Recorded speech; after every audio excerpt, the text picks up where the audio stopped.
vehicle now. Exit the vehicle. Show me your hands. Here. 33 at 15:21 hours. I'm here. What is your reason, sir? Step out. What is your reason? Step out now. All right. Get on the ground. No, don't. Get on the ground. Stop fighting. Put your hands behind your back. Put your hands behind your back. Hands behind your back. What's wrong with you? Africa is dangerous. Yo. Imagine my friend yesterday, I posted on my story about the 6 months that I lived in Africa and how I can't wait to go back this year. And this brother said to me, he said, man, Africa is dangerous. My brother, you live in Chirac. Yes, home of King Von, the serial unaliver, Chief Keef. We saw what happened over Juneteenth weekend. I mean, come on, man. It's dangerous in the States. And I think that's one of the things that they use to scare us, fear, instilling fear in us and saying, oh, this is dangerous. Oh, this is scary. Don't do this, right? And if you listen to that and you internalize it, you realize that, you know, it makes you not want to leave your environment. It makes you want to stay trapped in a potentially very dangerous environment, more so than where you want to go or travel to. It's almost like the lie when they tell us that Africans hate us. I'm going to do a video about that, so look out for that.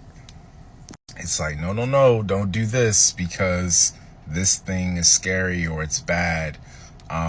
It's like when people used to say money is the root of all evil. You're using scare tactics and fear mongering to prevent people from wanting to branch out and do other things that may help their lives or expand their consciousness. Listen, go visit Africa, man. It's beautiful and they love us as Black Americans. We are one. Peace from Khalees. Yo. So our brother Akon got on Drink Champs and said South Africa is the real Africa. His theory is that Western mainstream media does not want you to see the wealthy parts of Africa, the most developed parts of Africa. There's a town north of Johannesburg called Sandton, which is the richest square mile in Africa. Like, you go there and you would think you're in Beverly Hills. He went on to say that Western media tries to promote the underdeveloped parts of Africa as if that's all there is. What's funny about that is that you can come to Los Angeles and go to Skid Row and it looks like a third world country. But if you look at mainstream media and if you look at the movies, they're going to show you the best parts of LA. Do you think there's an agenda for the mainstream media to show you the most undeveloped parts of Africa to deter people from going there? I know they've said, like, Africa's like a poor country, but I didn't believe that because, like, you can't believe everything you see on the media. So I went there. No, the begging is real. The extortion is real. Like, everybody got their hand out. That's just so real. Like, I promise y'all. And this happened in Ghana too, so I'm not making this exclusive to Nigeria. You're literally driving, it will be kids knocking on your door for coins. I gotta tell y'all about this one girl, because she knocked on the door, and I'm like, sorry, I don't have cash. Because if y'all know the exchange rate, it's like 1,600 Naira, 1,603 literally to like $1. I'm not carrying cash. That just didn't feel safe. I literally was doing bank transfers everywhere. I don't have cash. She was like, she said, the little girl started to bite her arm. And then she walked away with a smile. Like, and at that point, I didn't know to like feel bad or laugh because is this a show? Is this a joke for you? Like biting your arm? Like, I know, like, that was so overwhelming. I'm not even gonna hold you, because I really felt bad. Like, I really wanted to give her something, and then she started biting her arm, and I'm like, oh, now we're in a movie. Like, now this is a movie at this point. This is no longer reality. I was talking to like my friend's family member that like lives there, and he was basically trying to say this is organized crime or something. Like, somebody got to be training these kids to do these things. I don't know. But that experience in itself is like literally overwhelming. I see a lot of black Americans come out to say, oh, we are not Africans. Initially, it was a lady saying, oh, we black Americans, we don't like African foods. African foods are not nice. We rather have Jamaican foods, this and that, and and all of that. And I'm like, why all this? Did anybody try to force African food down your throat? It makes no sense. And then talking about foods, I mean, we African, we don't eat processed foods. We buy foods that just came out of the ground or have just been harvested. And then we prepare them. We don't, like, you get the yam, you peel the yam from the beginning, the scratch, you wash, you cut, you chop, and then you cook. Same thing goes to Gary. Gary goes through its own processes. Cassava goes through the process, and then we make it. Same goes to rice and all of that. Our soup we get from palm kernel. Palm kernel, you bring it down from the tree. They have a palm kernel tree. You bring that palm kernel down, and then you extract the red oil from it. That's what we used to make our soup. Or you talking about the leaves we put in the soup, and then the meat. We buy fresh meats from the market. So I don't really know why somebody will come and be speaking ill about African foods. Our foods are natural and healthy. So that's basically that for the food aspect. And then what really drove me nuts was initially I saw one guy, he came out with we all know about Red Indians and how they were the first in America and all of that. And then I saw a black American come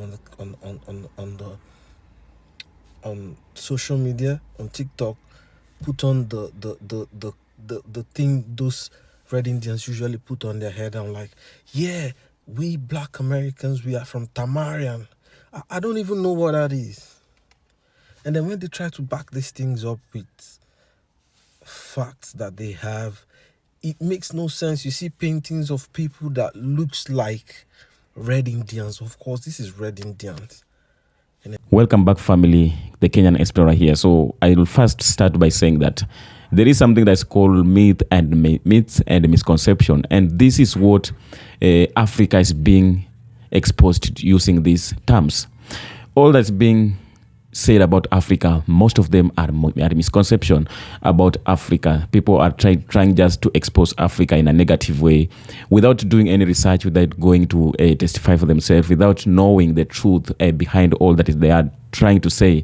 And they are trying to do this because they have their own agenda, and they have their own agenda mostly to limit some people, to limit and maybe to put barriers to some people so that some things don't not to be done.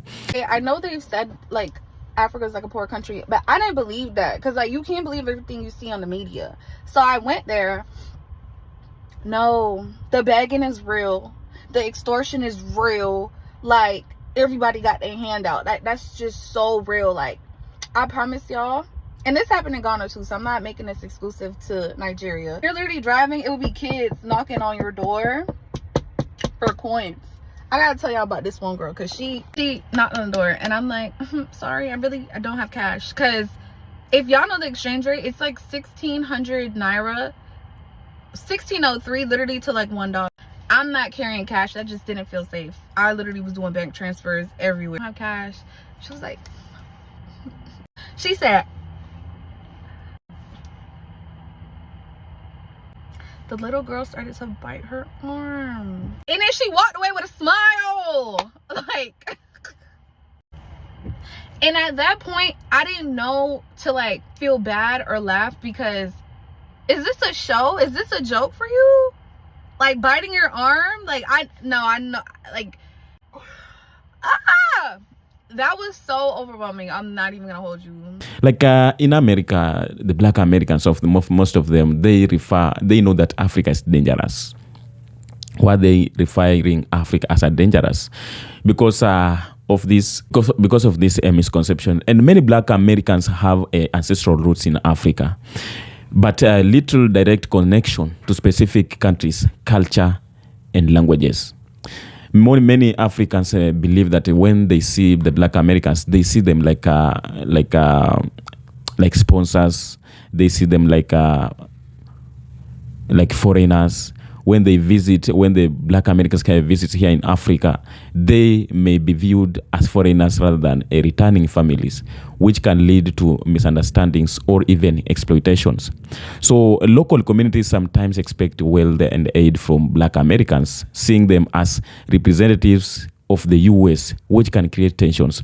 So they expect them, they expect them to see them as the sponsors and maybe people who are here to bring aids to the Africans. So when they see these people coming here in Africa, and why are they coming? They are coming to relocate because they want to relocate. Maybe they want just to come and trace their roots, trace their identities, trace their cultural backgrounds, their ancestral backgrounds. So it becomes something that there are some people who don't want this to happen.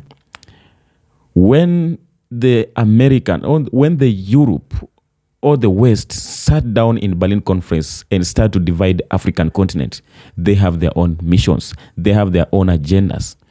And their agendas, this is one of them.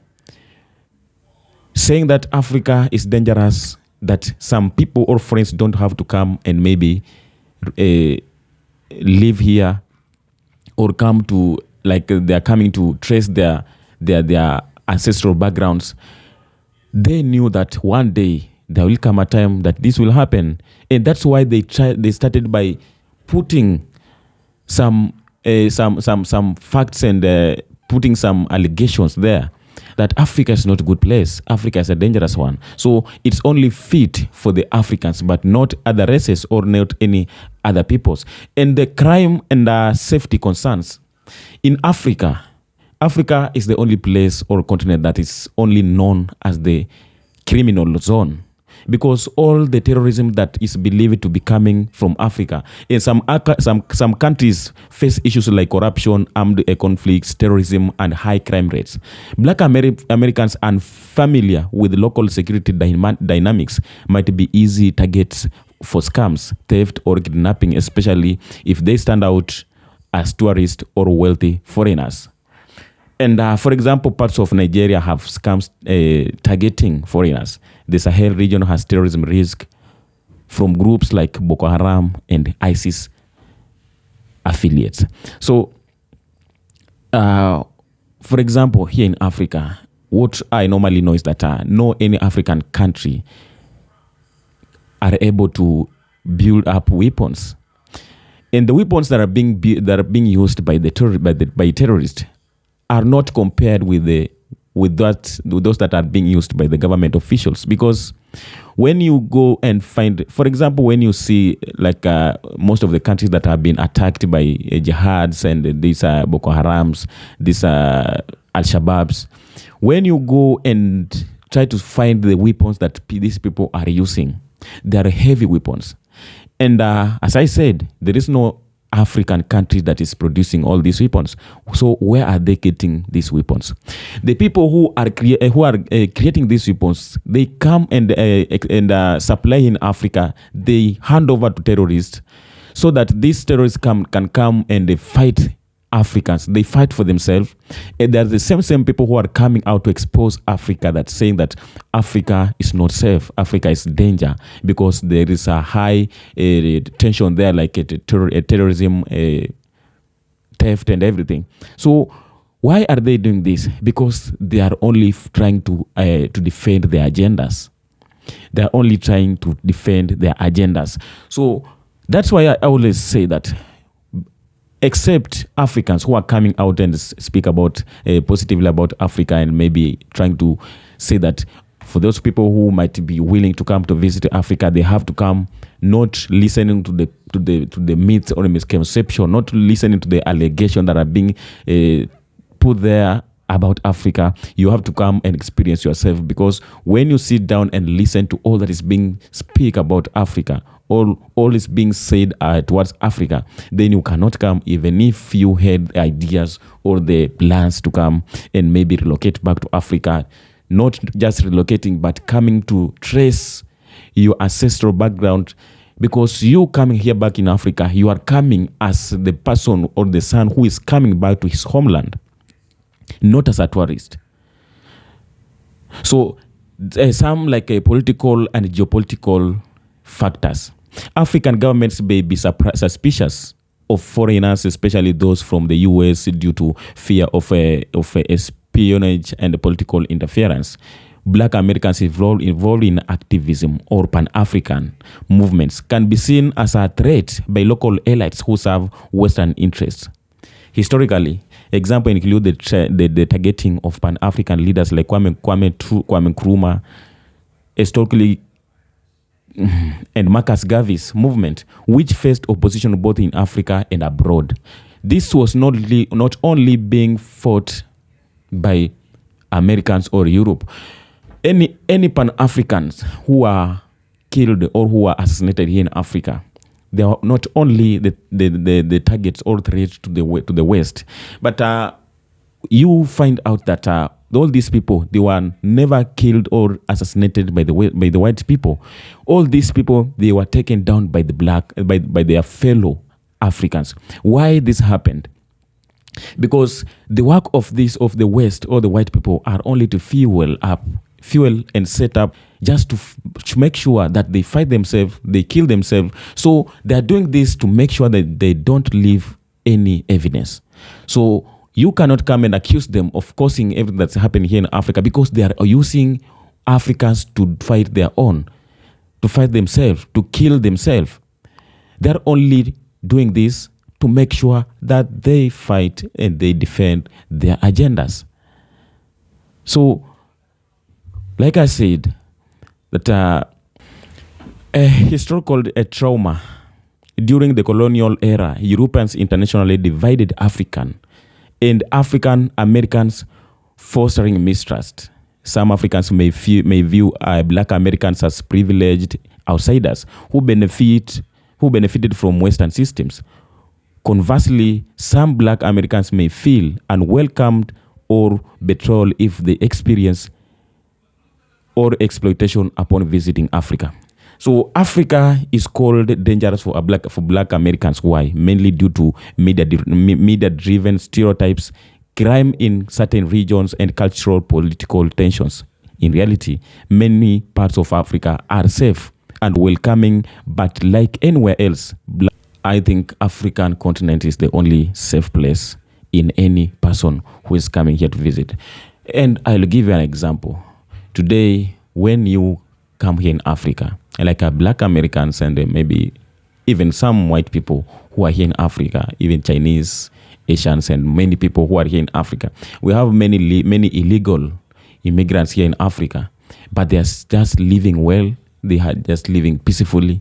They don't feel any harassment compared to the West powers or the foreign countries. That's when you will know that there is a racism. That's when you'll know that there is a police brutality towards racism, towards the different races. The people who have been living in America, maybe for the Africans who are just migrated there, not the citizens of those countries, but who have just migrated there, they have the testimonies. Because the Black person in the white man's land is always a suspect. Mr. Speaker, I've had guns pulled on me multiple times by law enforcement simply for being a Black man in America. And now I see guns being drawn on peaceful protesters at Columbia University. When I was 11 years old, I was a victim of police brutality simply for being Black in America. And now I see that brutality being inflicted on peaceful protesters at Columbia University. And for what? Simply exercising their First Amendment rights to peacefully assemble as they protest the collective punishment and murder of civilians in Gaza.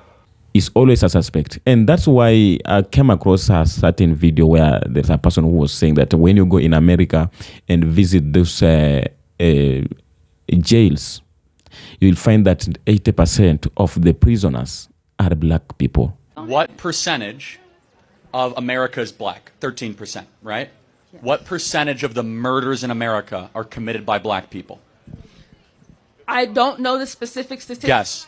It's 50%. It's 60%. 60. So maybe when you do 60% of the killings and you're 13% of America, more cops should be around your neighborhoods. But there's no cops there's not an equal number of cops in the white suburban neighborhoods Because in the there's same not as much neighborhood. murder. The same neighborhoods that are controlling they have you look cocaine in at their houses, but it's not treated the same. And this is okay, Gigi, because it really is flushing out our different worldviews.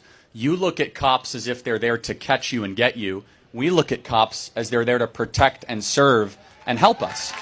And that's only because in this country, I mean, police used to be able to drag black people out in the streets and hose them down and sick dogs on them and tear them apart. And we never really had the conversation that where do we get away from that? We definitely had the conversation. Like, after George Floyd, the whole country blew up under the conversation, okay? So you have a population that dads are not around, that is very, very murderous per population capita, that is very violent, more likely to be involved in gangs, and we, as conservatives look at that and we say, wait a second, like the problem is within the community. The problem is not the government, the problem is not the culture, the problem is not the history. Instead, really what needs to happen is black leadership, black pastors, and black dads need to go into the black community and say, we're better than this. Cut the killing, cut the violence. Do you know the most, one more point. Go ahead. Who is, outside of heart disease and all that, what is the #1 killer of black people in America? I know about like diabetes, but fellow black people. A black person is far more likely to be killed by another black person than anything else. Black people are a greater threat to their own people than any other community. So it's not like white supremacists coming into these communities and they're mowing down. It's black on black gang violence. And why are they only people who have filled these prisons? And when you go deeply to find out what they committed, you find that some of them are just innocent. But because they are black people, but because even you do something, even you are in America as a black man and and something happens and you find yourself, you are around, you will not have to prove any evidence that you are not the one committed the crime or any incident that has happened. But because you are a black person, you will be a suspect. And that's the cause and the reason as to why when you visit these countries' prisons, you find that most of the numbers that are filled these prisons, they are black people. But come here in Africa and visit any prison. You can't find in one prison the white people, the Chinese, the Indians, more than 100. In the same prison, you find that there is a population of even 5,000 people. So it means that this is the only safer place. Because here, for example, when you are a black American and you are here in Africa, it is very hard for any person to recognize you as a foreigner or a person who have just migrated here in Africa. Because first of all, you look the same as everyone in the country. The only thing that can separate you or can make people recognize you is maybe when you speak. And how many people will you be speaking to? So you find that this is the only place that is safe for every person. If the African continent could have been the dangerous and bad place as it is being exposed. And I don't think if we could have been experiencing the large number of tourists here in Africa, because every year the number of tourists increases. Why are they using their money, spending their time to come here in and maybe to vacations and everything they're coming to enjoy in Africa? Why are they doing this? First of all, they are coming to enjoy or experience the best climate here in Africa, because in all continents, Africa is the only place that will get the best and variable climate. So the people who are telling you that Africa is dangerous. The people who are telling you that you don't have to visit this place, they are the same people who each and every day are coming in large number here to visit. Why are they doing this if they believe that this place is dangerous to some people? So all that we are listening to some people, I told you earlier that these are misconception, and this was just put there to make sure that their agenda was achieved, because they fear the unity of the black community. They fear the unity of black people. They fear that if these people will come one day and unite, maybe they are going to avenge all that happened many years to the forefathers or the ancestors of Africa. But I never think so if this was the target of any black people, because all I know and all I think of is that the people of Africa or the black community are only fighting for the unity because they want to make Africa the better. They want to get the best leadership. They want the freedom and independent African countries. That is all that they are fighting for every time.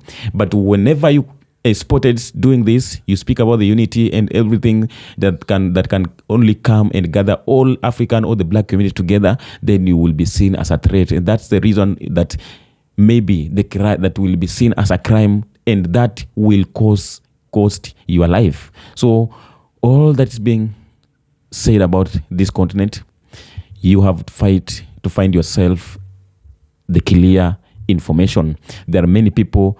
If you are in a country like America, there are some many African Americans who might have been come here in Africa or located here. You have to find out from them and know really what's really happening and how Africa is. We welcome each and every person here because this is the great place, Al-Kaib land, the source of mankind, and even for those people who are exposing it negatively, they know the truth behind it. So let's do necessity. And I will not take much of a time of this video. If you've enjoyed, maybe let's make the comment section really know what you think about it. How have you been thinking of it? How do you believe about this that we're speaking about? How have you been knowing it for all the years that you know that there's a continent known as Africa? What do you know about it? Just tell me. Let's speak and know what's really happening and what's happening and what is supposed to be done, at least to stop all that's being exposed, which is not good. Until next time we come and do the same. Thank you very much for your time and be blessed.